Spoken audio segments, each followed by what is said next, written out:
This is Backtalk on the VOCM CFCB radio network. The opinions expressed on this show are not necessarily those of this station. Backtalk is brought to you by Chess Crosby Barristers. And now, your host, Pete Soucy. Well, hello, and welcome to the show for January 16th, 2015. Ryan Critch in the producer's chair. And let me start off, if I can, by wishing my son number one a happy birthday. He may well be listening from Costa Rica, where he's celebrating his 22nd with a couple of friends, a couple of buddies, and a fine time they appear to be having. If you go by the pictures he's sending home, the boys worked, saved up some money, take this much-anticipated trip, and good on you. Your timing is impeccable. Now, it's a little odd to be wishing one son a happy 22nd when we just finished celebrating his brother's first a week ago, but what can I say? I don't like doing things by the book, I guess. Anyway, you're a fine man, Jack. I'm sure you'll do it upright. Well done. And I miss you. Look forward to you getting home. All right. So many things and so little time. Big chat on the old Twitter box last night. Some terrific points, I thought, being made by several people I was having a to and fro with. I was forwarding my position that, indeed, in my opinion, we perhaps can do with fewer MHAs in this province. Given, I guess, our population. Now, you have to look at the arrangement of those from time to time because people do move around. In certain areas build up in population, others diminish. And I'm really still not sure what the right number is. I was somewhat swayed by some of the arguments last night. And, of course, the timing of this move by a premier that did not get his mandate as premier from the electorate is a little suspect. Some would say highly suspect.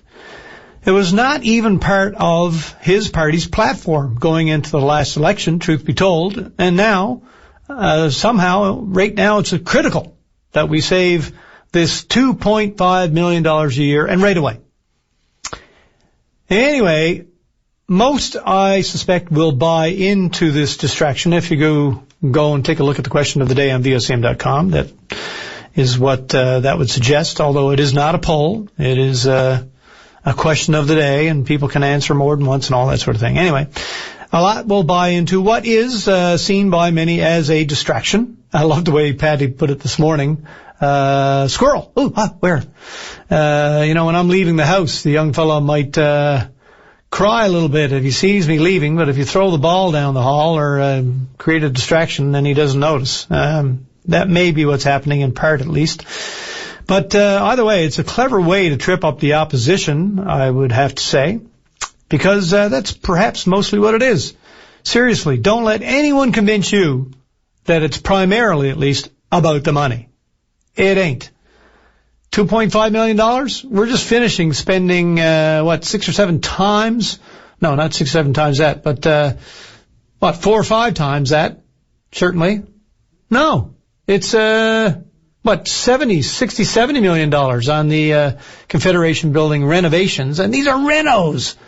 So anyway, in the scheme of things, Premier Davis says, $10 million, it's a lot of money. It's $10 million. We know how much $10 million is. It is a lot of money, but it's all relative, isn't it? And you have to question why the hurry. But what came up last night is a valid argument. That maybe we need to look at how reform of our political system works, the function and effectiveness of the House of Assembly, before we decide how many elected officials we actually need to do it properly. It's true that people demand oversight and committee scrutiny of policy and new legislation, etc., of how our money gets spent and what the priorities are, and perhaps if we really utilized everyone's talents, their abilities and time, we might find out that we do need a number closer to what we have. If the job really was done, the best it can be done for us all. And indeed, shouldn't it be the job of the process every 10 years, and next year it was set to happen anyway, to not only decide if, when, and where district boundaries need to be changed, but to what degree in terms of how many bodies are appropriate. This move says we want this many, 38. And it's only how best to carve up the province that needs deciding. Also, of course, the time frame. What in the past has taken 7, 8, 9 months now must occur in far fewer. He says the commission part about 3. You know, you establish the independent panel, researching the various factors to be considered, which includes hearing from individuals and municipalities via public hearings. We're talking travel, logistics, planning, recording, digesting all of that information, ruminating about it, consulting, formulating, tweaking, etc. Can it be done? You know, you look at Paul Davis came in to his current position in mid-September, so he has a year from then. Even if the commission starts work by early February, and that's possibly unlikely, the election has to be finished by mid-September, presumably to satisfy that 1-year time frame. You have maybe 6 months if all things go absolutely as efficiently as they can, during which our focus would surely be more appropriately spent on the budget and how to deal with the loss of revenue due to the precipitous drop in oil prices. You know, nobody wants to hear, by the way, about a delay in the election date. Let me make that perfectly clear. I certainly doubt we're going there. He's already said that he's not opposed to delaying it by a couple of months. Oh man. I can just imagine the response if that starts to be the talk. Anyway, what do you make of it all? The NDP say they're not happy about it at all, that it's against the democratic process to put money above serving the people. The Liberals, Paul Davis says they've done an about-face that, both opposition parties have spoken in favor of this, and there shouldn't be really any legitimate reason why it can't get done before the next provincial election. He says that Dwight Ball came out yesterday saying that, yes, he supports it, and then a release last night turned around on that and said that for a variety of reasons this is too hasty and not the appropriate way to do it. Anyway, you have your chance today to have your say, and I look forward to it. It is a perfect piece of timing, if you will, to have a chew on it today on the program. Now, you heard the story about the taxi driver, the one that apparently, without a license, hit a pedestrian, and he begs to differ on the notion that he was impaired when he hit that person. Says that that wasn't it at all, that he fell asleep. Okay. Says he's on medication for sleep apnea, and no one, including his doctors, told him that he shouldn't drive. At least they didn't tell him that yet. Except he drives for a living. And even without a license, somehow. Surely, if your medication makes you fall asleep, then maybe it's only common sense for your own safety, let alone that of innocent, unsuspecting pedestrians, that you shouldn't drive. Call me crazy.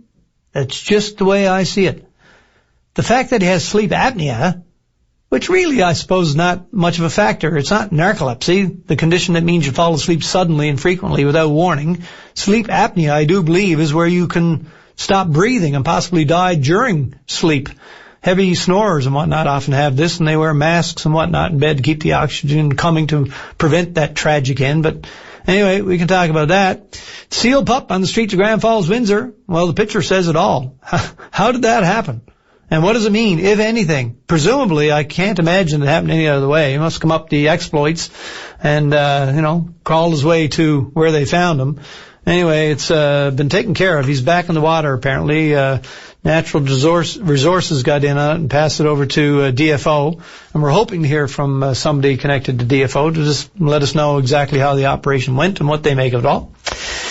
You can have your say on that if you like. Possibly the Comerford funeral, and then we're talking about this really tragic stabbing in the van last Sunday. The funeral expenses may be covered, this according to WHSCC, Workplace Health and Safety Compensation, etc. But you would think that there might be something involved there, especially where they're being given a ride by the company they're working for. But anyway, we'll hear more about that in due course, I'm sure. Darren King, hoping he can phone in. He's on a flight right now, hoping he can call in before the end of the program. He made some comments about Peter MacKay's comments being stupid.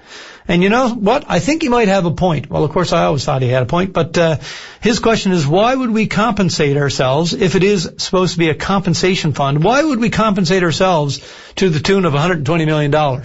It really flies in the face of common sense and everything that they obviously came away from those negotiations with. It just doesn't hold water. Not in my book, but if it does in yours, or if it doesn't, you can give us a call. And if you can't call, again, I should mention, you can always send us an email to backtalk@vocm.com or send us a tweet at VOCM Backtalk. Love to hear from you any which way. And going to throw this in at the very last second before we go to our first caller. Not only are Target stores closing across the country, but now Sony stores are closing. Now, we're talking about 90 people, apparently, in terms of their employees. But what does all this mean? This is not a good sign. We know that the drop in the price of oil is not faring very well for any province that has any connection to it. But the nation, of course, itself will be affected by this, and the federal finance minister has said as much. Boy, oh boy, you wonder what happens when people get the fear in their veins, cold feet. I'm on the process or on the brink of investing in a new house and getting all sorts of renovations on. I'm starting to get cold feet. I don't know what it means long term, and they say it could very well be long term. Banks now are saying that they're preparing for and adjusting for oil never really getting back, or at least not in the foreseeable future, getting back to where it was, and possibly between 60, 80 cents at best.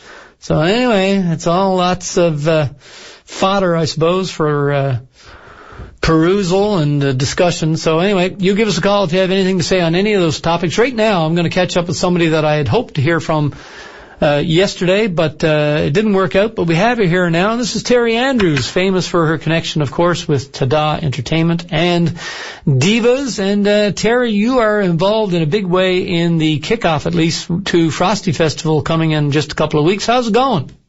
Oh, it's going really well. We're really, really busy. Went to the press conference yesterday, and the room was packed, and I just looked around and went, holy heck, this is going to be one festival. I'm telling you, well, they know what you do, and they want what you do, and this is like big, glitzy, glamorous, spectacular, high-energy entertainment, all kinds of singing and dancing and people up in the air, and I guess that's what they want to see because it sort of matches what they're trying to put off here. Well, yeah, when Keith White, who's the chair, and Kendra Lester came to me back in the summer, they said that was their vision. They wanted to go huge. They wanted a great big extravaganza. They wanted all the bells and the whistles and so on.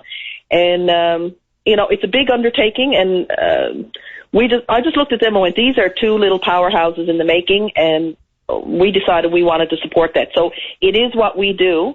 And we do have, 75 people on stage there, and we partnered with some Mount Pearl organizations because they have some really good talent in there. So Exeter Productions and the performance companies of Max Arts and Athletics and Mount Pearl School of Dance, we brought them in with us. So we're doing some of the stuff that we did, the big Frozen section from Divas. Mm-hmm. We specifically designed that so that it could do, it could transition into the stadium. But Bill Brennan and I have been working feverishly since Divas on a bunch of new arrangements. So there's a whole lot of new stuff, and every single thing, every song in the show is based on ice, snow, frozen, and winter. Fantastic. So it goes the gamut, and there's stuff there for kids and there's stuff there for adults, and you're right, there's dancers and there's singers and there's aerialists and there's musicians and there's show choir stuff. It's huge. It's absolutely huge. In fact, I spent the morning down with the video designers down at Eastern Audio, and Craig is down there now designing all the video screens, and so it's massive. Everybody's going to get that kapow that they have come to expect from you folks. And, of course, Mount Pearl has this notion now, go big or go home, and they're going big, no question about it. There is no question about it, and you know what I'm like, Pete? That's my motto, go big or go home. So don't get you started. Don't get me started, because once I get going, it's like a snowball. Now, is it just the opening ceremonies, or are you tied into the closing or any other aspect of the Frosty Festival, or are we focusing on opening night here? we're focusing on opening night. So, the show that we're doing is huge. It's so big, it has to be in the Glacier. Mm-hmm. How many people are we talking? We're talking about 75. Wow. Definitely 75, maybe more. Fantastic. All right. Well, this is something not to miss, obviously, and it is a splendid way to kick things off. Everything else now is going to have to live up to what you offer on opening night. So that's a great way to have it. And by all means, keep in touch with us. We have a little bit of time between now and then, and we may want to just tweak people's interest a little bit more with some insight on what exactly we've heard some details, the whole frozen connection and all that, and that's perfect. But yeah, let's talk again between now and then, just to make sure everybody has a firm grip on what they can expect and how they can't afford to miss it. Well, they can't afford to miss it because it starts off with the Vikings landing and it ends up with Elsa and Anna going crazy in whatever land it is they're from. So fantastic. It's going to be fun. Great stuff. Congratulations, and I look forward to taking it in myself. And like I say, we'll talk again between now and then. Okay, thanks, Pete, very much. Have a good one. You too. Terry Andrews there, giving us some heads up about what she has planned for the spectacular extravaganza opening ceremonies for Frosty Festival Mount Pearl coming up. Was that February 5th? Right around there somewhere. Anyway, yeah, that takes us to our break. Let's do that. And when we come back, Eddie Joyce is going to be here with us, and I'm not sure exactly what he wants to talk about, but I can probably guess. We'll see you in just a few. We are back, and okay, Liberal MHA for Bay of Islands, Eddie Joyce. What's on your mind today, sir? Hello, Pete. How are you today? I'm good. Good. Thank you, Pete. Thank you for taking my call. I'm calling on a issue today that's concerning and in the Bay of Islands, is in the Copper Mine Brook area. Mm-hmm. What it is, there's a bunch of cabins there. A few people there live year-round. There's about 35, 40 there. It's in the town of York Harbour. Mm-hmm. They're all there legally. They all been, some has granted land, most are on leased land from the government. Mm-hmm. About over a year ago, the government services and through environment has stopped all transfer, all sale of lands, any transfer to a daughter, anybody. They have stopped it for over a year. I've been trying, the town of York Harbour has been trying, residents, why has this been stopped? They think it's something to do with the sewer, but there was never any individual council or any individual cabin owner ever told about their sewer system. The council don't know. I met over a year ago now with the manager here in Corner Brook, and I can't get no answers. I wrote Tony Cornick on several occasions. I haven't received one reply. I sent a copy to Dan Crummell. Still haven't received a reply. I CC'd him. I CC'd Von Granter. There's people who live down there, say, from the Bay of Islands, Humber East, Humber West. I just think it's just totally disgraceful that a bunch of illegal cabin owners who has everything's frozen on their land. And I'll give you one example. An elderly lady from Humber East who can't go there anymore because physically she can't go down there anymore. She has a sale for her land, but she's not allowed to sell her cabin, and she can't find out why. I know another lady. So it really sort of makes it all worthless at this point then. If they can't do anything with it beyond, the time they can use it, it becomes a loss for them, right? Well, and it's not only a loss for them, Pete. They got to keep the heat and light on because they're going to try to sell it or do something with it. And I know a lady here in Curling that approached me on this. She's trying to give it to her daughter. Mm-hmm. But what it is, the government services through Tony Cornick has told Newfoundland Power there's no transfer of power, so she can't even transfer it to her daughter. And they can't get an answer. I've been trying. I wrote Tony Cornick and Dan Cornwell on November 7th. I wrote again December 5th. I hadn't even got a response to the letters to represent 35 people, and even Von Granter's residents can't get an answer. We can't even get a phone call. I wonder why. I mean, you would think that they'd let you know unless, the reason they're doing it is somewhat suspect or they're afraid for some liability or something. But, whether or not it's, a mining operation interested in going in time or sewer problem, as you're saying, you'd think you'd be able to find out exactly why it is that something you've invested in and owned for some time is going to be taken back. The town of York Harbour, I met with them this week. They don't even know. They can't get answers. But yet these people are paying taxes to the town of York Harbour. They can't even get answers for them. I've tried. I've written. I went up and met with the manager. He did last night when I got back from the department. There's no change. I said, change from what? Change. The minister, I wrote him twice. He won't even respond to the letters. I asked to go out and have a meeting. At least tell the people, what is the problem? How can we fix this? You can't let a lady, an elderly citizen, who can't go to her cabin, physically can't go to her cabin, but yet she can't sell it. She got someone to buy it. She can't sell it, but yet she got to pay her taxes every year. She got to keep heat on the place so it don't run down. She got to keep electricity to it. But yet this government, and I'm naming the names, Tony Cornick and Dan Crumwell, and I CC Van Granter, that I could show you the letters that I've written, but they won't even respond to me on representing three different districts. That's where the people are from. 3 different districts. Van Granter's people from his own district. I can't even get a response. And these poor people, these poor citizens who were paying money, one person said I had to send someone down to look at it because I couldn't get down there myself. How many people are we talking about? There's about 35, 40 places there. Okay, and nobody can get an answer. So presumably then, if somebody got in under the wire, say transfer to their young offspring, 20 years old or something, they got in under the wire, they can go ahead and keep using this for the next 60 years, unless, of course, the province, when there's so few people left, decide to just expropriate or something. Or say they think it's because they think there may be a sewer issue, but there's no one ever told that your sewer is not adequate. They don't know. They don't know. So if I own a house there, I can't transfer it to my son.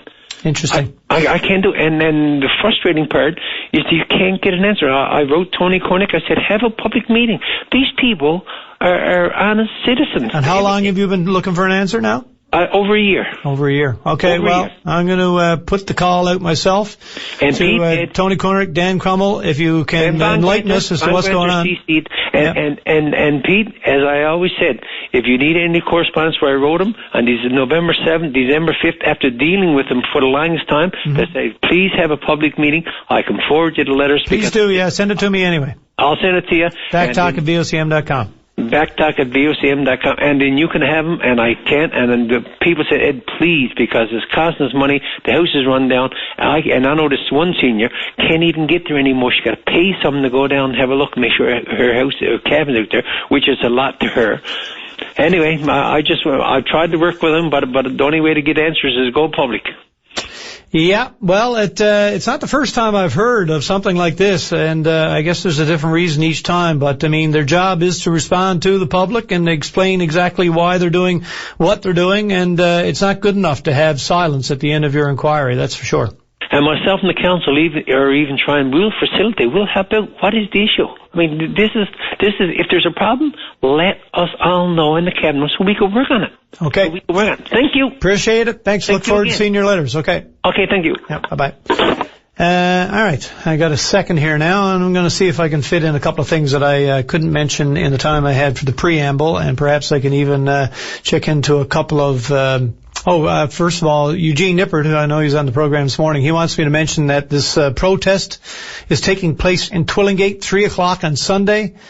I forget the name of the place now. It's the rest area, the something Northern Rest Area or something. Anyway, it's well known there. That's for the Manolis L sinking, the 30th anniversary, and it starts, there it is, the North Side Rest Area by Twillingate Adventure Tours, continuing on to Twillingate Museum. And they would like people to dress in black for the cause, so I guess reflect the dire situation that they see it as being. And a quote from him, "This oil has to be removed, and it has to be done now." A lot of people feel the same way. I wonder if it's possible to go down and do a good enough job. I know it's very thick. It's been there a long time. The hull is very fragile. But if they could manage somehow to tap into it and siphon out all the oil as best they can, then could the ship remain down there and not be too much of a danger? Clearly, if you take out, 95%, that might be a little bit lofty expectation there to take out that much of it. But if you could get out the vast majority of it, would it be okay to leave it there, or is there just absolutely no reason to leave it where it is? It has to come up. Anyway, if you're interested in joining in on that, you've got the specifics now. Also, one story I want to refer to in the news that I saw when it came in. Clyde Hooper, chair of the Rock Harbour Local District Council. He's been trying to improve cell phone service on the Burin Peninsula, as many have. We hear from Clyde regularly about this.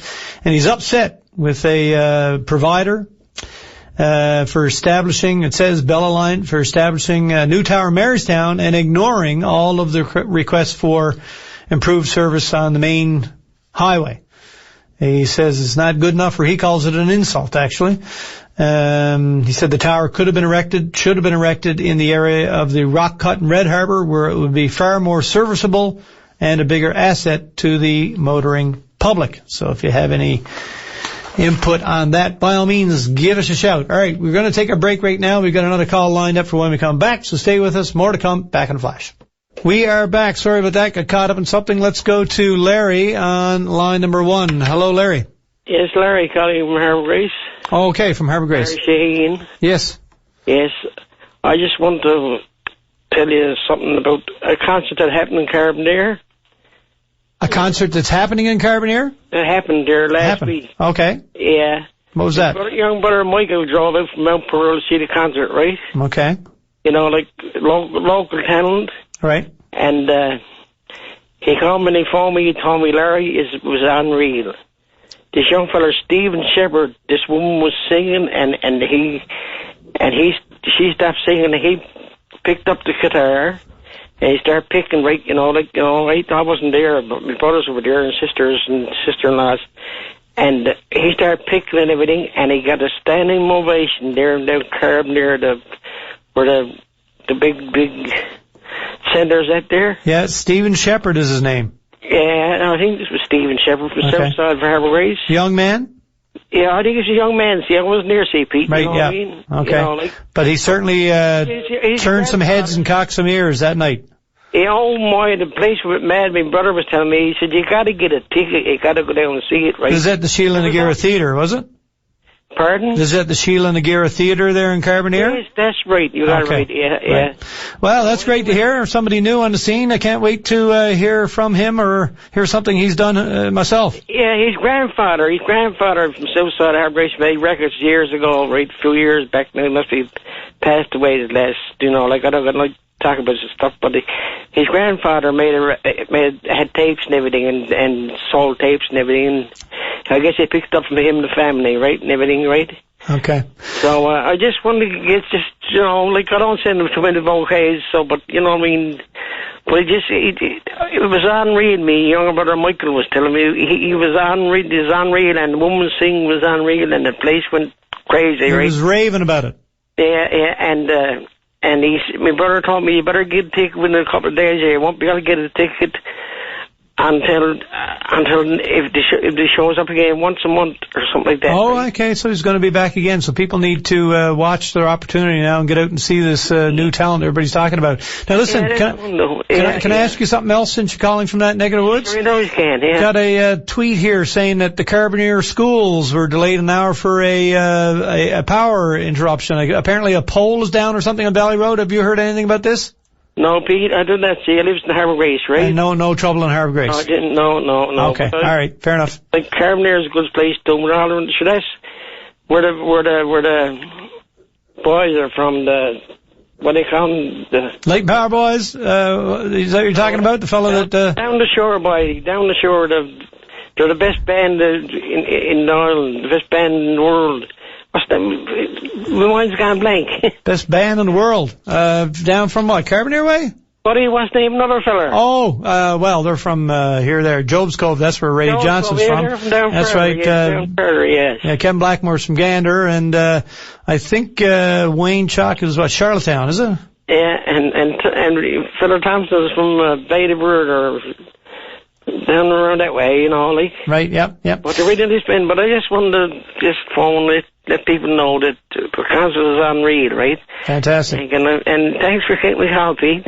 Thank you for calling, sir. What I was trying to come up with was the fellow there, the cobbler, that did the Light and Power Boys song. He's from right there in Harvard Base. Bill Luffman. Bill Luffman, there you go. Yeah. But the mistake that Bill made on his record, see, the Newfoundland Power Boys, somebody should pick that up. Newfoundland Power Boys, he sang it too short, see? You listen to it, was only on for a minute or so. I know, yeah. Big hit, though. Big hit. Good stuff. They should have made Bill Luffman. Yes, he's a friend of mine. Luffman. Yeah, great fella. But Bill is great for you. You got that right. He's a great fella. Absolutely. But Bill, but I tell him, but I was up to his store. His brother got a store and everything. That I goes up and tell him he should have made the Newfoundland Power Boys the record more, like repeats a couple of times, right? And then, really would be classic, really. It might be not as long as you'd like to have it, but it certainly has played it enough, and we've heard it enough because it's been on the go for quite some time and never gets old, apparently. No. Especially when we have blackouts and whatnot. Yeah, the real gentleman. I didn't know about the blackout and Carbonear, and say with the Carbonear, I got something here. It says garbage truck pulled down the poles on Valley Road. So Carbonear Collegiate and Carbonear Academy are affected. And I don't know exactly how long for, but that's the scoop. Well, somebody else can be called. But I hope everything's all right with everybody. You know what I mean? Yep. Thanks, Larry. Appreciate the call, sir. Oh yes, and I'd like to. Sorry to say. Joe Bouquet, the Fred Tor, and he takes care of my furnace and everything, and like I live by myself in the big house. Mm-hmm. And he takes care of everything. He took care of me. All I got to do was pick up everything, oil and phone. They're there right away with the. Well, good for him and good for you. Everything, right? Yeah. Okay. Good stuff. Thanks again. Yeah. Okay, Pete. Thank you for taking my call. Let me call you again next month sometime. Good man. Do so. You have a nice day now. Okay. Bye-bye. You and your family and your little boy. Thank you. Thank you, sir. Now, I'm going to go along to another call. I'm not sure exactly how you spell or say this name, so I'm going to ask the caller if first they can start off by telling us exactly what the pronunciation is. Hello? Hello? Hello, line 2, yes. Hello, Pete. Yes, what's the correct name? I'm not reading it here properly. Phil Hurley. Phil, how are you? Not bad. I just here like Carbonear Academy. Actually, just updating you there now on that scene is here. I come in there to pick up my children at the school, and what are they telling you, Phil? Right now, it's it is a garbage truck, but it's one of those trucks that pick up those dumpsters and dump them. Oh, okay, yeah, the big one, yeah. Yeah, they got 2 power lines broke off here. Basically, almost all of Carbonear now is out of power.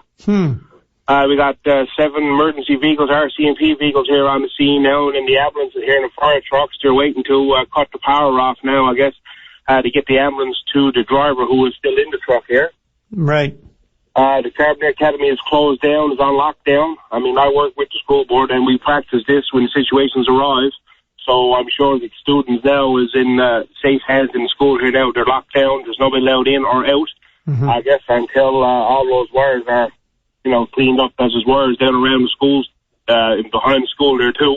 Well, that's the main thing, that everybody's safe, I suppose, and their plan is working, and that's great to hear. Now, I wonder how this kind of thing happens, because these trucks are going all the time. This can't be the first time they've gone into where they went and would have had to clear these wires.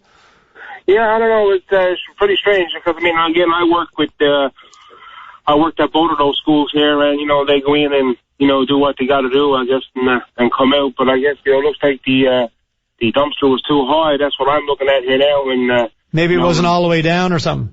Yeah, I mean, it's there's a lot of power lines down here now, and the truck is still tangled up in wires. Light and powers are cutting power down now, and ambulance as we speak now is just going to the vehicle here now, I think. Okay. Well, you got the expertise on site, and that's the main thing, and everybody's doing what they need to do, and it's great to hear that everyone's safe, and no doubt they'll make sure that it is, worry-free before they let anybody out, and I guess school will be open again on Monday. Yeah, there's a lot of cars, and I'm sure there's a lot of parents who can't get access to the school, and I guess they're wondering what's going on. So I said it'd be a great time to, call in and let, I'm sure the parents should know that the kids are safe again. I mean, we practice those situations, lockdown and stuff like that when emergency things do happen like this. So, but no doubt in my mind, the kids are in definitely great hands there now. So it's just a matter of time waiting to get everything clued up, and then I'm sure, class will be dismissed, school will be dismissed then for the day, right? Good stuff, Phil. I'm sure parents appreciate it, and so do we. Thanks for the call. No problem. All right, we'll talk to you again. Bye-bye. Yeah. There you go. Everything seems to be under control, and they'll keep the kids safe, and eventually they'll get out of there and be able to head home for the weekend, and I'm sure they'll have that lawn repaired by the time Monday comes around. So if you know anything else, if you think we need a heads up on any other aspect of that story, by all means give us a call or send us an email or a tweet. Right now we're going to go to line 1 and speak to Gary. How you doing, sir? Hi, Pete. How you doing? Good. What's up? What's up? Weather. Yes. Up and down. Same stuff, different day. Right on. Anyway, no, I wanted to make a comment on now we're with the oil prices and everything, and I don't blame everything on oil prices. We're going to have cuts and in services, and I don't want to see them affect the people that are in the menial quality of life. But I know it's going to happen. But I got a funny feeling that Muskrat Falls is still going full steam ahead. And it's still our money. Even though we got the loan from the federal government, the guaranteed loan from the federal government. We got the guarantee from the government, but yeah, we got the money wherever we got it. Money. Yeah. We got to pay for it. Yep. But why would Muskrat Falls go full steam ahead at the expense of the quality of life for the people that need to live a menial quality of life? Well, let me take a stab at that. Now, I don't think you can always square things off and say that one is necessarily at the expense of the other. That might be a little bit of a false dichotomy, but essentially, once you start on something like that, you have to keep going, or there may well be penalties that make it even worse than if you stop than if you keep going. Plus, of course, it's not getting any cheaper generally over time. So if you don't do it now, it's going to be even worse down the road. And a lot of people say that, if we don't get it done on time, then we're going to have a whole raft of other problems in terms of satisfying our power needs, et cetera. And, of course, we have contracts with Nova Scotia, et cetera. So I don't know if you can really say it's that or the other. I don't know if we can use any of the money we're borrowing specifically for that project for anything else. Now, we do have $2 billion of our own money gone into it, and who's to say if that gets spent first or second or in the middle somewhere? Yeah. No, I just thought that, if it came to it and it was legal, that Muskrat Falls could probably slow, or whatever project, could slow down a bit to give the people that are in the poverty level, a chance to get back on, get a little bit of comfort of life or quality of life, rather than continue to go full steam ahead with a project that's not going to produce a result for who knows how long. Well, I tell you, it's difficult to take much back on people who are barely getting by now anyway. You're going to have to find some money somewhere, but that might be the last place, because you can't, as they say, get blood out of a turnip. So they may be looking at health care. They may not be able to afford not to look at health care and all kinds of other things that are big ticket items in our budgets. But it's a tough job. I don't envy the people who are having to take a look at it right now, I guarantee you. And why you'd want to be in politics at times like these? Holy. Are you going to run soon? No, I'm not. Gary, listen, you got to promise me something for next time we talk. Get that radio turned down in the background. Yes, I will, yeah. I keep forgetting that. It's only about 10 feet away from me. Every time. But I will do that. Good man. Take a little trip with you and your son, your family. Take a little trip to Augusta. That's not a bad idea, although he's already using up his trip time. What? My older son is in Costa Rica. He's using up his trip time. Yeah, you mentioned that, yeah. Yeah, good for him. Yeah. Well, all right, Gary. I wish you a great day. You too. All the best. Thanks for calling. Okay, man. Bye-bye. Bye. Break time, folks. We'll be right back. We're back. Just give me 2 seconds here. I got an email from somebody saying they thought Kevin was from Glovertown. That's where he lives now. But I know he grew up in Gander because I grew up with him. And actually was connected with his sister for many years. Anyway, so he's in Glovertown now. And lots of other stuff here. Got a great one here. Somebody wants to know, as a comedian, maybe you can respond to this. Where is the CBC on free speech when it once funded the show Codco for years, which often mocked, ridiculed, and lampooned the Pope, Catholic Church, priests, bishops, and nuns? But when it comes to a simple cartoon depiction of the Prophet Muhammad, they run for the woods. Your reply, please. There's certainly no equity in how we are allowed to or feel at liberty to treat various religions. It's I guess what the reaction is, and people don't want to bring down undue violence upon themselves, I suppose. So it certainly does give you a little pause, but in the end, I think that we have to stick to our guns here and protect our ability to speak openly and mock and ridicule, parody all religions if we feel like it, and we just can't kowtow to people who are prepared to kill others in their indignation. Let's go to Tony. Tony is on line number 4. Good day, sir. How are you, Peter? Very good. Listen, I read your letter in the paper the other day. That was a pretty good letter talking about how it's very difficult for folks with disabilities of different kinds to gain employment, and how maybe we should be focused in some way on looking at that and giving an extra hand up to people who are working hard and have the abilities and certainly can do the work. Great job. Yeah, Peter. What was I going to say? That must be another Tony. Oh, is that? Oh, I'm sorry. I got you mixed up then. I apologize for that. Okay. No, that's okay. I stand corrected. Anyway, whoever the Tony was, good job on the letter. Yes, I wouldn't want to take credit from him. Okay. Go right ahead. But, yes. But anyway, it's a long time since I've been talking to you. It is. Hard man to get a hold of. Can't get a hold of any of the talk show hosts here the last 2 or 3 months. Busy times, but maybe it might have something to do with the fact that we're looking for new calls or new ideas or new points to make, Tony, and oftentimes I suppose we've been told this by certain people that certain callers, you being one of them, they find that it's the repeat of the call previous, so maybe that has something to do with it. I don't know. Yeah, but I don't understand. The Liberals still phones in, and they're still the same old crap that goes around, but they're still getting through. That's why they might be similar, but not perhaps as similar as some. Well, they're still going with the same, but misleading. Well, I get to my point. Okay. Anyway, I phoned in. I was talking about the seats.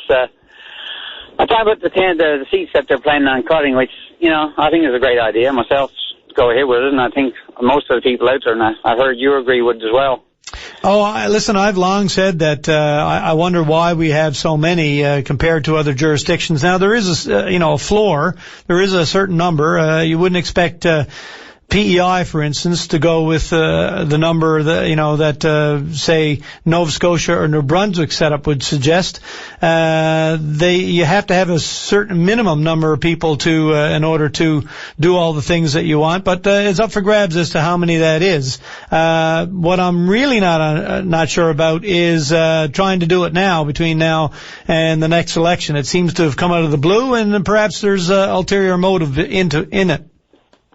No, I think it is. I think Paul has been doing a great job since he got in. I mean, the programs they come up, like the after-school programs, and they came up with $20 million for business people. He's also a number of things that he came up with, a minister for senior citizens, and all these things he came up with. And this is just another one too, for the people with this problem. He's only there 3 months, so I mean, he's doing a lot of work for somebody who's only there 3 months. What if it possibly could mean, a delay in the next provincial election in order to get it all done and put to bed? Would you go along with it even then? Yeah, because I think there's only going to be a few weeks here or there, so they really don't make a difference. A few weeks here or there. I mean, that's. But the stipulation is that you have a year. The legislation at present says you have a year from when you come in as the newly selected leader, right, and hence premier. Yes. I think right now, he'll do it all because of the technology today. I mean, 19 years ago, or even 10 years ago, it didn't have the technology we got now. And I don't think there's any. We got a member in every district, so we got 48 members. I don't think there's going to be any problem in getting this to get this done in the next 10 months. Should the number have been left to the commission as well? Let them sort it out and say, this is what we recommend, at least that based on our demographics and all of the various considerations we have to look at, we think the right number is 42 or 40. Why, in this case, is it up to the government to dictate how many seats they think are required without any of that work done? Well, he come up with 10 seats right now. He give it to, I guess they'll come up and see. They'll make their suggestion. Well, according to what I was listening to, Paul Davis, he said, like, the committee goes in place, they're going, independent committee, they're going to come back with suggestions of what they think they should do, and then the government have a look at it and see what they'll do. See if they think it's the right way or the wrong way. Then why start off saying we're going to cut it to 38? Why start off with a number if you're going to leave it to the committee to determine what's appropriate? Because I guess right now he figures at 10 seats we can do at least whatever. And I think everybody else feels the same way. I heard Dwight Balkan saying he could go as far as 40. And the other day he's saying even further, probably even could go down to 30. Well, everybody can have an opinion, but when you come out and say this is what we're going to do, it kind of suggests that it really doesn't matter what the independent panel comes up with. You've made your decision. No? No, not necessarily, no. Because the same way Dwight Ball saying he cut it back to 40 and probably even 30, probably he go to even in the 30. So he's stating his opinion the same as the Premier is. And I mean, I don't know if the Premier now would go 10 or 8 or whatever, but wait and come back. But I mean, of course, there is the point, Tony, that if it happened after the next election, at least it would be done by somebody who ran an election based on that as part of their platform, by somebody who had a mandate, to do that. Whereas right at the moment, it's sort of coming at the last second and barely enough time, if there's enough time to get it done. So you're not surprised that some people are seeing a different reason for throwing this in the mix right now. Well, the only ones that's throwing it in the mix right now, I think, is some of the Liberals, because they were in favor of it. No, I can tell you absolutely from my discussions on Twitter over the last few days, it's not only Liberals, I guarantee you that. And it's not only that, everybody's in favor of it, so what's the difference in doing it this year? Not everybody's in favor of it. All the three leaders have suggested that perhaps they are on board with it, sure, but certainly not in terms of, the population and individuals, no, sir. I think everybody's going to be on side with this before it's all over. No, you're wrong there again, because I guarantee you the arguments I've heard, which are pretty good arguments, they're certainly going some way to changing my mind on it to some degree. They're not changing around because they've thought it through and have come up with some very good reasons as to why they're against it. Yeah, to me, I think it's a thing that should be looked into, and everybody's agreeing that it should be looked into long ago. So, to me, I don't see any problem with it. But looked into is different from determining it's going to happen, guaranteed. So if the Liberals got in next year and they were all saying that this is going to happen, this is going to be done, right. So what would be the difference? They got to do it before the next election. The same as this one got to be done before there. And they're talking about Paul Davis don't have a platform. Well, the difference is that you have time to do it appropriately or properly, looking at every single consideration and doing a full, thorough process on it, whereas right now it's going to be tight, to say the least. Well, yeah, but this is why you put the committee in place so you can do it right. I mean, there's not going to be a rush through; it's going to be done right. But at the same time, it's the funny thing about it is it's got to be done before some election. It's got to be done. If it's not this, well, it's scheduled to come up in 2016, so we're sort of jumping ahead here and saying, why wait? Let's get it done now, and all for the sake of this $10 million over 4 years, 2.5 per. So anyway, I'm not surprised that some people are saying, well, what's going on here? And there are some aspects to it that I think inevitably lead you back to some suspicion that there's more to it than the money. Not really, because to me, I mean, if they'd looked at it, and when they're talking about the seats is the same thing, I mean, according to predictions, everybody goes on with there that, I mean, a lot of the media goes on, well, the Liberals got it won anyway, so what are the Liberals worried about? So they're going to certain seats, so they're going to take all of them in the first place. I don't think it's necessarily going to change anything. I don't think this is a big enough issue to alter it, but it may have some impact on the total percentage of seats by each party. But in any case, it's an interesting subject, and we're going to hear an awful lot about it for the next several months, or right up until the next election. So I'm glad you could get in today and give us your perspective on it, Tony. Yeah, because what I like to say, Peter, when you're saying about Paul Davis don't have the have the minister, basically, the majority of the people to go ahead with this, but he do, because, something was thousands of people elected these 700 delegates to go to this function. So, to me, there's thousands of people voted for him to be a leader of this province, and he is the premier of this province. It wasn't only just a few hundred were down there. Tony, look at the polls. Look at the polls and see how many people are supporting the government at the moment. You can't tell me that based on the reality today, in terms of the popular opinion, that he has much of a mandate to do anything, let alone changing the makeup of the House of Assembly. You're talking about 60% of the 400 or 500 people. The second last time he done a poll was 37%, I think, Dwight Ball, the Liberals had, and then all of a sudden they changed. The next poll they had down shortly after that was 60%.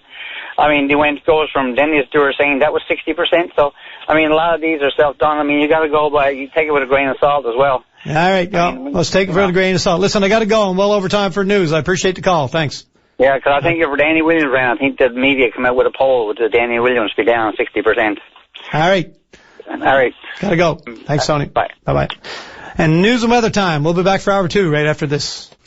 Yeah, I got a tweet here from a listener who's a little confused on the numbers. It's $2.5 million a year is the estimation of what would be saved by cutting the number of seats by 10 down to 38 seats. So it's $10 million over the 4-year term. That's how it gets worked out. I just got an email, too, from somebody who says she's having a hard time. There's an abandoned vehicle on her cul-de-sac. This is Pin Place. And I'm trying to find out whose ward it's in. I think it might be Ward 4, possibly 3. I'm not sure. So I'm in the process of getting in touch with the councillors for those 2 wards in the city here. It's been there for 4 months, this vehicle, and now with the snow, she says it's impeding her tenant's driveway.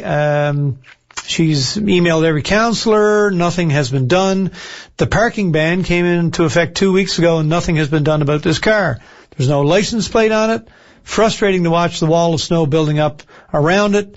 And, just to say it in a short way, it's a major headache. And so if anybody at City Hall, and I've got a couple of feelers out there to a couple of councillors, if you can tell us what's going on, why can't she get any response from the city, what's supposed to happen in these particular cases, I would be grateful, and so would she.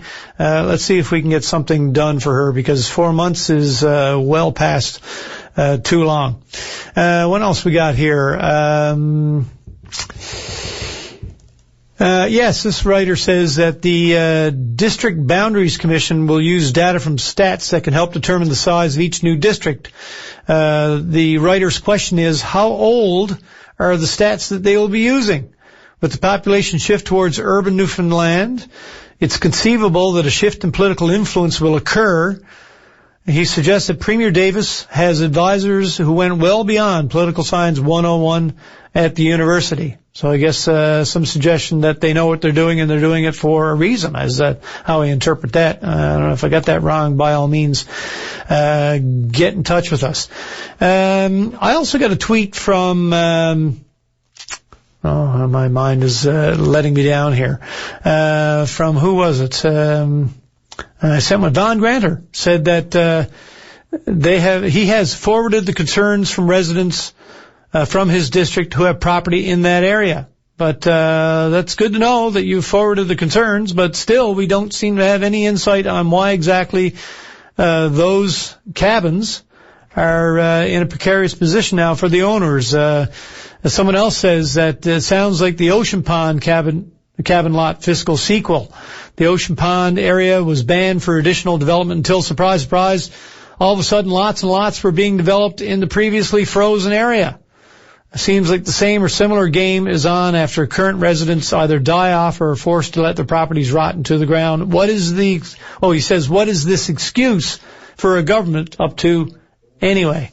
And if it's not quite clear, I'm referring to the Coppermine Brook area that Eddie Joyce was on, talking about, saying that the owners there have been told that there will be no more transfers to members of their family, no more sales, that essentially the government wants to take this land back, not renew the leases. Apparently there's a problem, and we don't know what it is because nobody can get any answers. So again, Danny Crummell, or again, my brain today.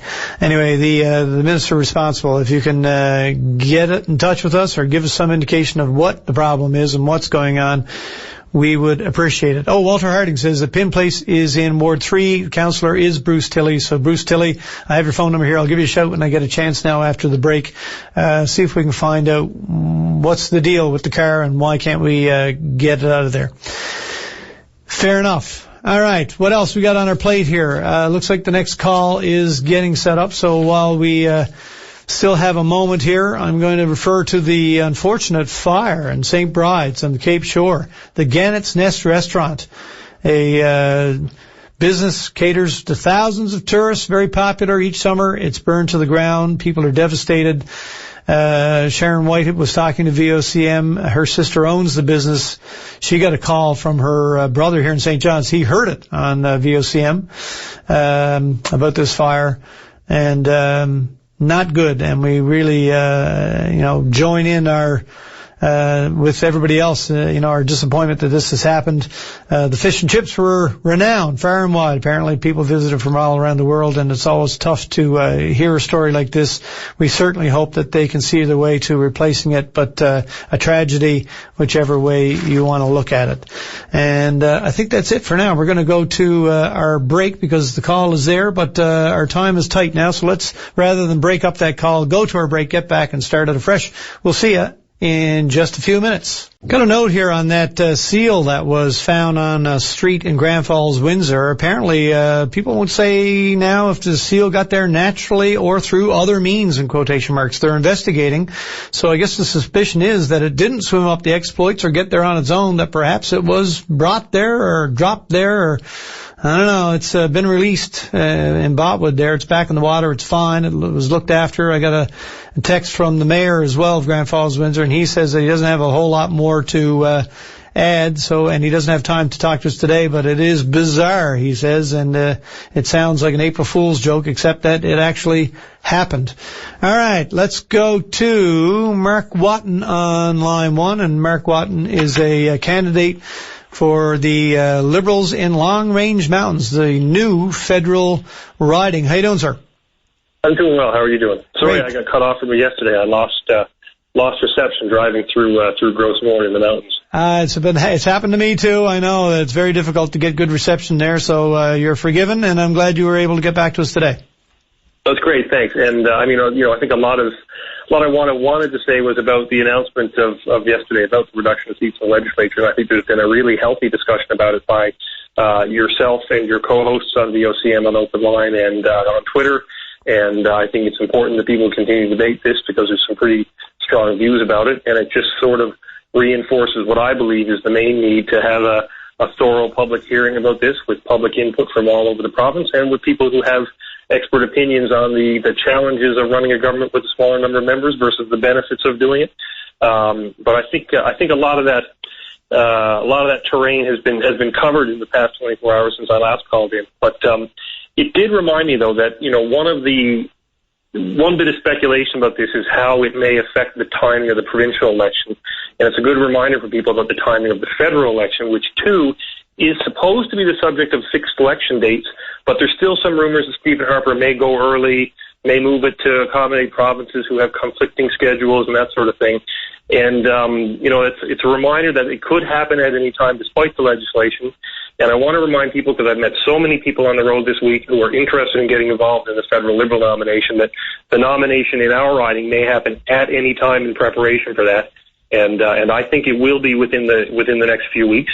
So I want to urge people who have not joined the federal Liberal Party, who wish to vote in the nomination, and hopefully who wish to vote for me, that you can get the information on my website at markwatton.ca, or just go to liberal.ca/membership, because you have to be a registered member of the Liberal Party of Canada, which is different from the provincial Liberal Party, in order to cast a ballot. Right. Okay.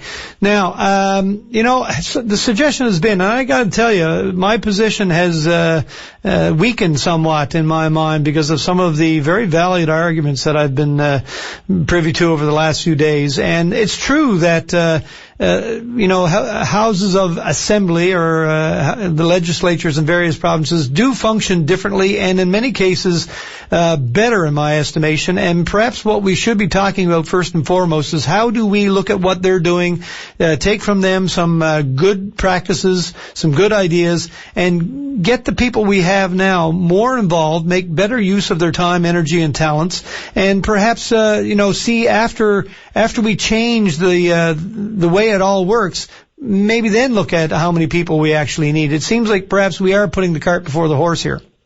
I agree entirely, and I remember a number of years ago when I was in Cornerbrook making a presentation to the members' remuneration committee who were traveling after the Green Report, and some of these things were mentioned in the Green Report after the members' spending scandal and after some of the subsequent reports about this desire that people such as myself brought up at these hearings to have a more broader conversation about what is it we expect our MHAs to do before we figure out how many we're going to have or what we need to pay them or how they earn their pension or their pay or their perks.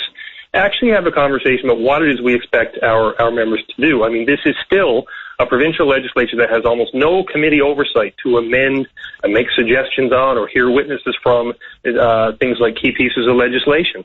And I think that's just such a vital part of what a legislature should do. We expect it of our parliamentarians in Ottawa, the House of even when we have a government that we may not like very much, they still have to put all of their bills through the committee stages. And more often than not, those committees bring to light problems with legislation. Sometimes they succeed in making amendments, but they bring to the public spotlight the challenges that these pieces of legislation may have. And it's often from witnesses, not from members. We don't have a venue like that here in Newfoundland and Labrador, and I can't imagine how, some of the botched pieces of legislation that came in through the Williams-Dunderdale years, such as the Abitibi expropriation, such as their first set of changes to the Elections Act, which have become a farce now that the time has gone by. I mean, these are the kinds of things that, in front of a committee, you can bring in experts, you can bring in members of the public, you can bring in advocacy groups, and that's the way you test legislation and put it before the public, before you just pass it and then say oops afterwards. And I think that's a real problem with our system. I've heard members from all sides of the House talk about it being a problem, yet here we are suddenly, out of the blue, we've got to deal with the numbers of members to save a couple $1 million. But nobody in that House seems to want to drive towards having a sensible conversation about what we expect our members to do. Is it to show up at festivals and cut ribbons, which is a great part of the job, I know, or is it to test legislation to make sure that we have the best laws possible in this province or at the federal level in this country? And that's one of the things that I look forward to doing as a member of Parliament. I know that the role of an MP locally on the ground is vitally important, but I'm strongly of the view that you cannot adequately represent your constituents if you don't throw your weight in Ottawa in venues such as standing committees, caucus meetings, party executives, and that sort of thing. That's the kind of experience that I've had the privilege of having as a staffer and as a volunteer and as an advocate for the past 20 years or so, and it's the kind of thing I would like to do as a member for the Long Range Mountains. Yeah, there is a balance, and of course it's always a subjective thing of what the right balance is, but we don't want things to be, impossibly democratic where nothing ever gets done because you can't get enough consensus on things. But we seem to be on the other end possibly at this time and have been for some time where we're not doing enough oversight, enough review, enough kind of in-depth study and discussion on a lot of things. And that does require a certain number of people, and it would obviously involve people to a greater degree, because I tell you, right now, it does appear to be the case, and I stand to be corrected on this, that there's an awful lot of individuals involved, elected and perhaps not, that are available and can be involved, and they're not being brought in to lend a hand and to make sure we got it right in the first place. Yeah, it's hard to disagree with that, and I don't see how having 10 fewer of them in any way solves that problem. There's an argument to be made for reducing the number of seats in the House. I mean, we live in a province that has had a declining population. A reduction from the original 52 was proposed many years ago, and they took a half measure of going to 48. So there has been study, and there's been debate, and there's been some pretty good discussion about the rationale for shrinking the House. I'm not saying that's wrong. I'm just saying that to do so all of a sudden, because the Premier had a press conference and says, oh, by the way, I think this is a good idea, let's do it. It smacks of a rush job. It smacks of desperation, and I don't think it's a proper way. I mean, this is This is a vital part of our democracy. In the same way that I don't think a premier should snap his fingers and say, I'm going to change the way the elections are won in this province, it's fundamentally the same thing. And I think that, the makeup of our legislature has such a huge impact on how all other laws get passed in this province, that to do so by reopening the House and rushing it through and saying you'll go through the motions with a boundary commission, which is really just a map-drawing exercise, not a discussion of whether or not to do it, because the Premier's decision is already made in terms of how many seats he wants to reduce. And the question that I leave people with on this is, if this Premier can arbitrarily get up one morning and say, I want 10 fewer members, what's to stop the next Premier from getting up next year and saying, well, I'd like 20 fewer members? Yeah, or 20 more. I mean, it's a slippery slope. Yeah, you can't have it constantly there. And listen, if part of the reason for this at all, I'm not saying it is, but if it was to provide a distraction or send people off in a different direction, it certainly has worked there, at least in the short term. Yeah. We'll see how long it sort of dominates the discussion. Yeah, but hopefully, I think that there's been a lot of intelligent comments on both sides, on your show and on other shows, and on the internet as well. And this is the kind of, the kind of debate that galvanizes people a little bit. And like I said, I think there's certainly room to shrink the House of Assembly. I'm not saying it's a bad idea.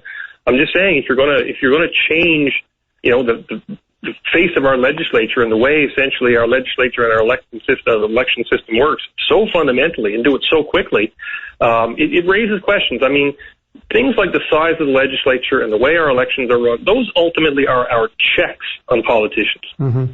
So I was going to say, I still think that the whole party system setup has an awful lot of inherent problems with it that we should take a look at as well. But I agree with that. But here's a perfect example: the Boundary Commission has 3 representatives. Guess who names them? Yeah. Right. Yep.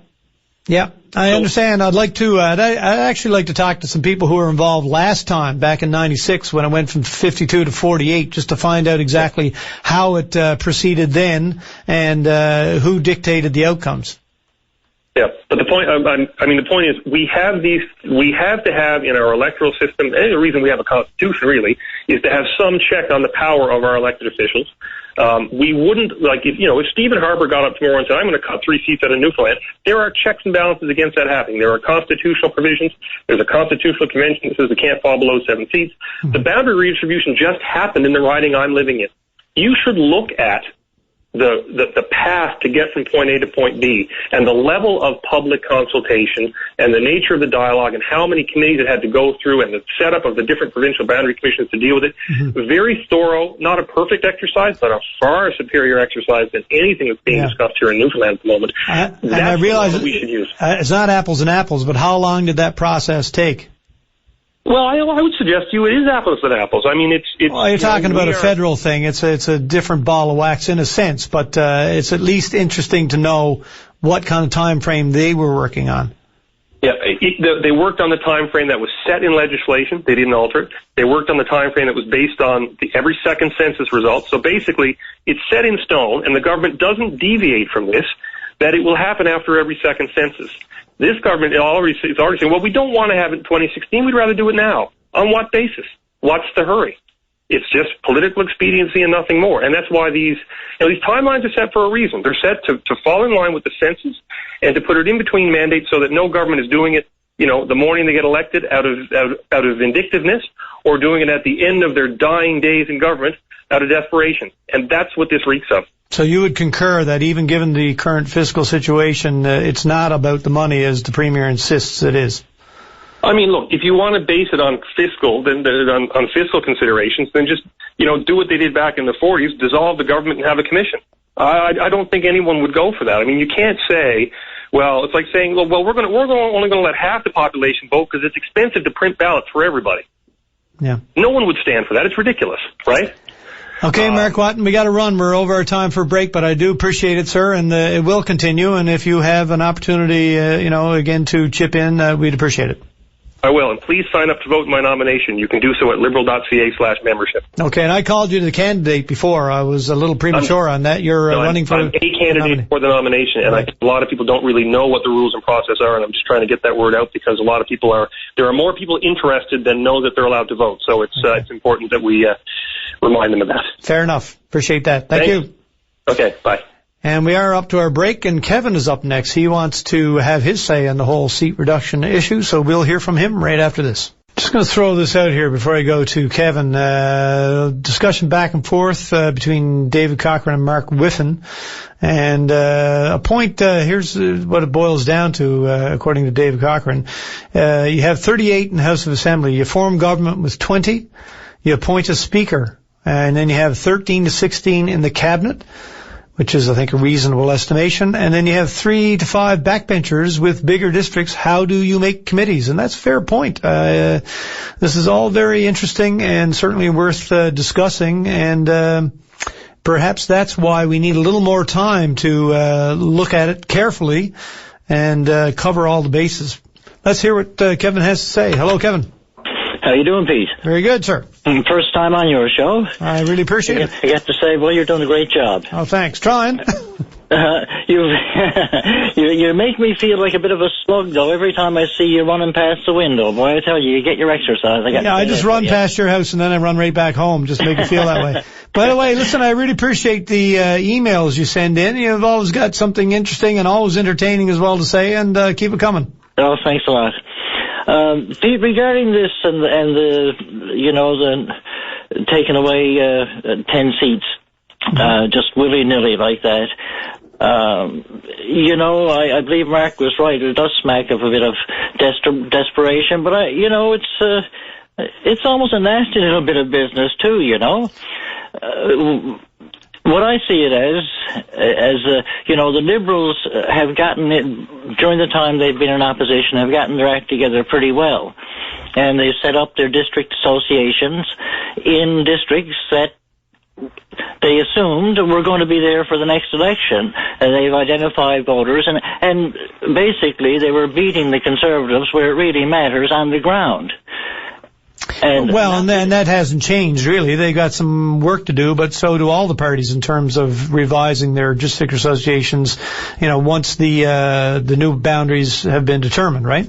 But if you stick a stick in the spokes, that's one way of possibly catching up and making people have to redo all their lists. And you may be in a district association now and find out that you're split in 3 now, so your district association has to decide who of those 6 are going to be out of their district association. You know what I mean? Absolutely, and that's going to happen, at some point when and if, the number changes anyway, but obviously to do it under a tight time frame is more difficult. Now, some people would call it a dirty bit of business. Other people would call it a little bit of effective and clever, politics. But people have to know the structure that the government functions under, before they even decide if they're going to run. That's a whole different thing. People that nobody I don't think has mentioned that all around Newfoundland now.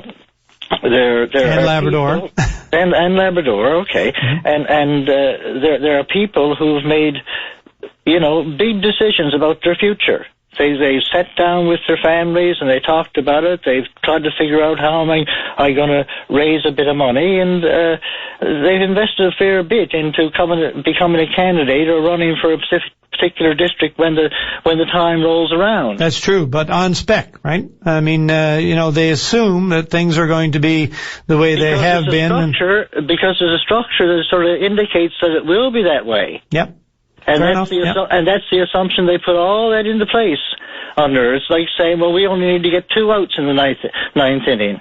But I think somebody may have struck on something there. Maybe they think they can hang on to 10 seats. No, we've only got to get 19 more, is it?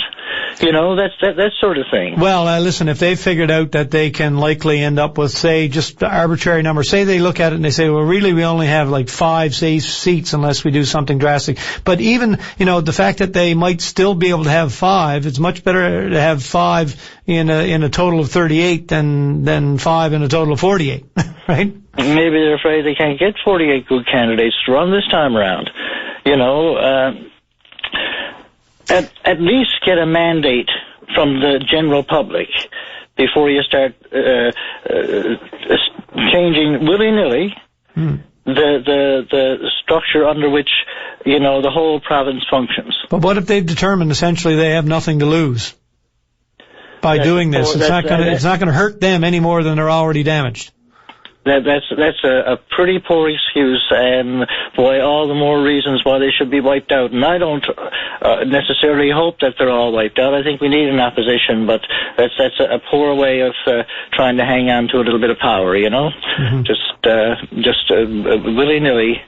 Like I say, upset so many people's lives, so many people's plans, upset all people's understanding of what's going to happen in the next election, and maybe, like a month, 2 months before the election, I discover, I don't have a place to run where I was planning on trying to run, or finding out exactly where they can now run. It doesn't make sense. People got a plan for their futures. People make these big decisions, and they make it under a certain assumption. Mm-hmm. And now all these people around Newfoundland, all these people that were put in place by different parties, are undergoing a structure change that they may be able to squeeze in just in time, but I doubt it, because one guy or two guys decided on it. And that person, like I say, doesn't even have a mandate from the general public. I think it's like a nasty bit of desperation myself. So are you not buying the savings argument that's being used to justify this? No, I think they should have a look at their pension plans and save a heck of a lot more than that. But they chose to do something that they figured was expedient with the next election coming up in the meantime. And basically, they never put the people's interest first. They put their party's interest first. I just wonder where they think they're getting off at this stage of the game. As I said earlier, at least temporarily, it has changed the focus of the discussion, and that may well have been a part of it, and even if it wasn't, the result is the same. People are sort of talking about this now rather than a lot of other things that perhaps are far more pressing. Yes, perhaps so, but still, you've got to know how big the ballpark is before you play, that sort of thing, how many players do we get on each team, that sort of thing. The election's coming up now, and they feel that they're going to not make a very good fist of it, mm-hmm. and they're just trying dirty tricks. I mean, that's the bottom line in all this, is they're trying dirty tricks to hang on to power. And it doesn't look good on them. A lot of people seem to be absolutely convinced that this is really all about squeezing out a little bit extra time at the end of the term, pushing it, for a couple of weeks, couple of months, perhaps even to the spring of 2016. How do you think that's going to sail, if that indeed is part of it? Oh, well, I think, that everything that's coming down the tube now is going to just add to a lot of confusion going on, and what we should be focused on as the government, the main issues, are going to get be put on the back burner for now, and they shouldn't be, and that's another mark of poor governance. All right, sir. Listen, I appreciate you taking the time to have your say today, and don't be a stranger now. I'd love to have you back on anytime you've got the time. Well, thanks a lot, Pete, and I enjoy jotting down the little two-liners as well from time to time. Yeah, I enjoy getting them. I try to read them out as often as I can. Yes, and one last thing, there are seals that have found their way in rivers as in other parts of the world. Oh, sure, and here too. I mean, people some years ago were talking about the seals coming in and and eating all the fish and whatnot, and if they're hungry enough, they're going to go wherever they need to. But so maybe we shouldn't be too surprised. But Grand Falls, Windsor, that's a new one. Well, I said one time they'd be up around the back doors if we left them alone, so I guess it's, I'm a soothsayer as well. All right, Kevin. We'll talk to you later. Appreciate it. Bye. Thanks, man. All right, what do you have to say? You've got one more segment here. It's open as far as I know, or there's a few calls flashing up and down, but I don't know what's going on there. I've got all kinds of emails coming in. I have all kinds of tweets. I'm going to check into a couple of them now, and we'll be back in just a few moments. Wow, considerable amount of activity going on in the old Twitter box, let me tell you. Oh, by the way, I think I mentioned it on air about this car that's been abandoned on the cul-de-sac. It looks like that's going to be taken care of one way or another. I've had some feedback from a variety of sources, and the individual is assured that something will be done. So if it isn't, I'm sure we'll hear back from her. Yeah, some discussion going on right now tied to this whole seat reduction issue about whether or not the government should dictate how many seats it will be, and then the panel or the commission decides how that happens.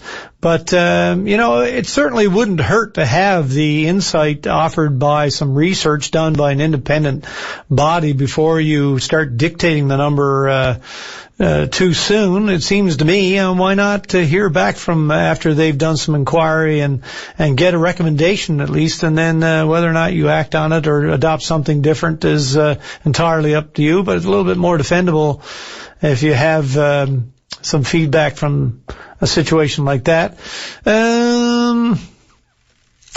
What else do we have here? All kinds of stuff, and starting to go in different directions now too. A couple of other things I was hoping to mention before we ran out of time today. Perhaps this is an interesting or good time to do it. This is interesting. Eastern Health said it won't contract out the Christmas decorating at the new long-term care facility in St. John's in future. They decided to do it this year, I guess. There's a new facility, and for whatever reason, they went outside and spent $20,000 to purchase and put up the Christmas decorations. Now, a lot of people said that they didn't have a problem with that it was well worthwhile, and why not? And pointed out the fact that they've bought some materials now that they can reuse, so it won't necessarily be the same bill next time, that they're going to store all this stuff, all the trees. I forget how many trees it was. But CEO David Diamond, anyway, says that it likely won't happen again, that they'll do it in-house, and perhaps for far less as well. And while we're on long-term care facilities, the Department of Transportation and Works says that a new $25 million care facility in Carbonear is going to be up and on the go by the end of this year.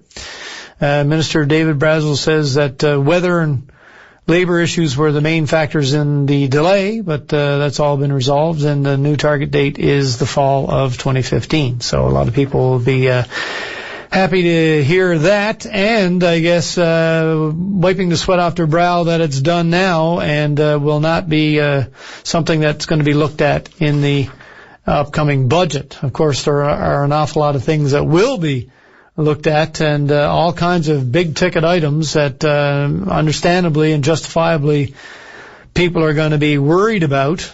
We're talking about the new penitentiary, the Waterford Hospital, I guess the Western Hospital in Corner Brook. I don't know where all those things are.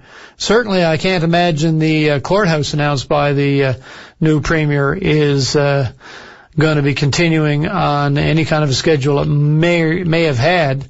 But anyway, we shall wait and see. They've got some very tough decisions. Some people on Twitter saying that that civil servants are in for a shock, I guess. I mean, looking at the reality that we're facing, some big decisions and some tough decisions are going to have to be made. And some suggest that this whole seat reduction thing is just them starting at the top. So nobody can point fingers and say, well, you've cut everywhere except in your own house. We certainly won't be able to say that if and when this cut goes through. And I have nothing to suggest that it won't go through. It's going to be an interesting bit of time now once the House gets open.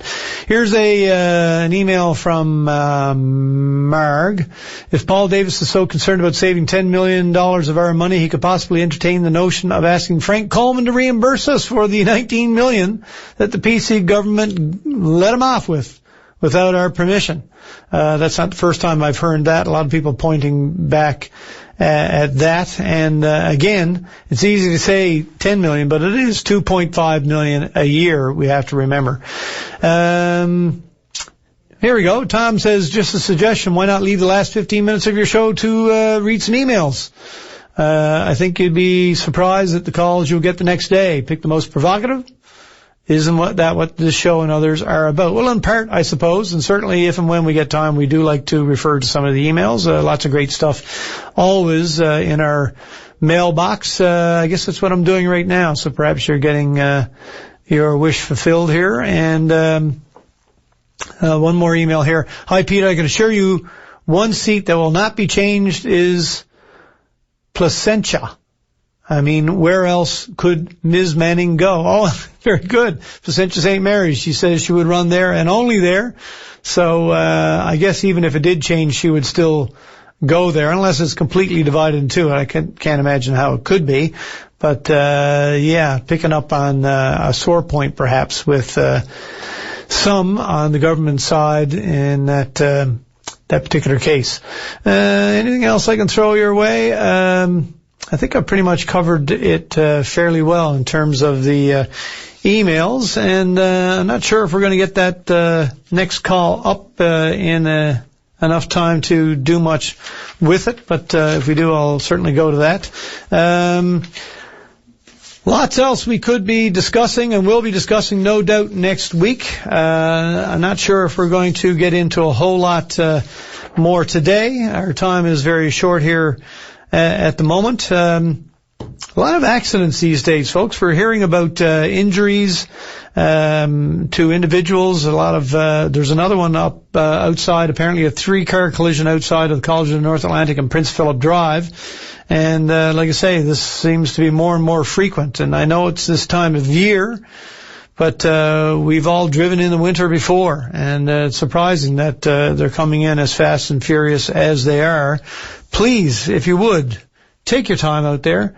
Slow down. Give yourself lots of room between yourself and the next car. And remember, it's not just how you're driving, but you have to watch out for the other guy. And they may well be the ones that aren't paying attention or going just a little bit too fast. So take care and pay attention. And it never hurts anyone. I don't care what you have to get to. It is not important enough to risk your or someone else's life in doing it.